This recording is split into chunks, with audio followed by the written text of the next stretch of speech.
আজ আপনাদের মাঝে আমাদের এই গ্রামের সাধারণ অতি জীবনযাপনের কিছু অংশ তুলে ধরলাম। আসসালামু আলাইকুম সবাইকে, আশা করি সকলে ভালো। নতুন ভিডিও নিয়ে আপনাদের মাঝে চলে আসলাম। আজকে একদম নতুন বইয়ের মতন কাপড় পরেছি, একদম বাঙালি করে কাপড় পরে বিলে চলে যাচ্ছি শাক তুলতে। আজকে শাক পাতায় রান্না করব গরম গরম ভাত, আর শাক খেতে কিন্তু অনেক মজা লাগে। আমাদের মা চাচিরা কিন্তু আগে এরকমই করতো। বাসায় যদি কোনো তরকারি না থাকতো এই শাক পাতা দিয়েই কিন্তু আমাদের চলে যেত। আগের মানুষের কিন্তু জীবনযাপন অনেক সহজ, আর এখন আমাদের এই ছোট্ট জীবনে যেন কত চাহিদার অভাব নাই। সব রকম শাক দিয়ে একসাথে রান্না করব, তাই সবগুলো অল্প অল্প করে নিয়ে নিচ্ছি। বিল থেকে আমার শাক তোলাও হয়ে গেছে, এবার আমি বাসায় চলে যাচ্ছি। বাসায় এসে আমি সাজনার গাছ থেকে 2টা ডাল নিলাম। এখানে অল্প করেই সবগুলো নিব, তাই শুধু 2টাই নিলাম। তারপর আমার মিষ্টি কুমড়ার গাছ থেকে কয়েকটা মিষ্টি কুমড়ার পাতা নিলাম, একদম কচি কচি পাতাগুলো নিলাম। তো আমার শাক পাতা তোলা হয়ে গেল। তারপর এই তো মাটির হাঁড়িতে আজকে রান্না করব। মাটির হাঁড়িতে ভাত রান্না করতে কিন্তু বেশ ভালোই লাগে। আজকেও সবকিছু নিয়ে ছাদের উপর চুলায় চলে গেছি রান্না করতে। আমি রান্না করছি আর আপনাদের ভাইয়া বসে থেকে আমার সাথে গল্প করছে। চাল ধোয়ার পর কিন্তু এভাবে হাত দিয়ে মেপে রাখলে একদম পানিটা ঠিক হয়ে যায়। তারপর এই তো আমি চুলায় চড়াই দিলাম। আর আমরা গ্রামের মানুষ কিন্তু এগুলো খড়ি দিয়ে রান্না, ভাতটা চাপিয়ে দিয়ে তারপর শাক পাতাগুলো বেছে দিচ্ছি।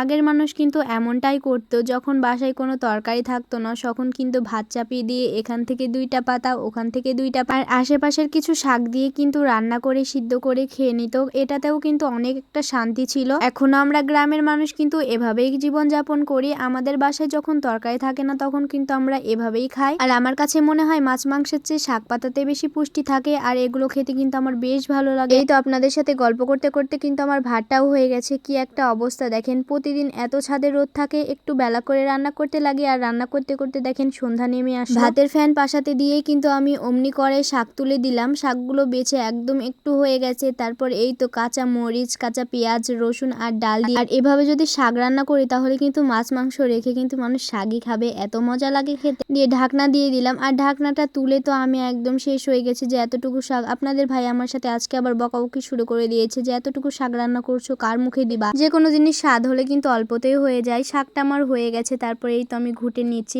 আজকে কেন অন্যরকম একটা শান্তি লাগছে। নারী কিন্তু শাড়িতেই সুন্দর। এই তো শাড়ি পরে রান্না করতে কিন্তু বেশ ভালোই লাগে, কিন্তু এত গরমের মধ্যে শাড়ি পরে যে কিভাবে রান্না করছে অনেক কষ্ট, কিন্তু একটা শান্তি ফিল হচ্ছিল মনের মধ্যে, অনেক ভালো লাগছিল। আগের মানুষের কিন্তু এভাবেই রান্না করে খেত, আর কিছুটা আমি সেরকমই তুলে ধরলাম। জামাইয়ের জন্য কিন্তু রান্না করতে বেশ ভালোই লাগে, আর এভাবে কাপড় পরে রান্না করতে তো আরোই বেশি ভালো লাগে। তো আমার রান্নাটা প্রায় শেষের দিকে। এই তো শাকগুলো তেলে দিয়ে দিলাম। শাক তেলে দেওয়ার পর কিন্তু শাকগুলো আরো এতটুকু হয়ে গেছে। তারপর সবকিছু রেডি করাও হয়ে গেছে। এই তো গরম গরম ভাত আর শাক সেদ্ধ। আমাদের গ্রামের জীবন কিন্তু এতটাই সাধারণ, আর এভাবে সাধারণ জীবনযাপন করতে কিন্তু আমার বেশ ভালো লাগে। তারপর এই তো জামাইয়ের জন্য ভাত বাড়ছি, একটু শাক নিলাম, আর এই তো শুকনা মরিচ, সাথে যদি একটা লেবু থাকে আর কি লাগে বলেন। এই তো গরম গরম ধোয়া ওঠা ভাত আর শাক সেদ্ধ, বড় বড় রেস্টুরেন্টের খাবারকেও কিন্তু হার মানাবে এই খাবারটা। তারপর জামাইকে একটু খাওয়া দিলাম। তো আজকের ভিডিও এতটুকু পর্যন্ত। আশা করি সকলের ভিডিওটি ভালো লাগলো। আল্লাহ হাফেজ সবাইকে।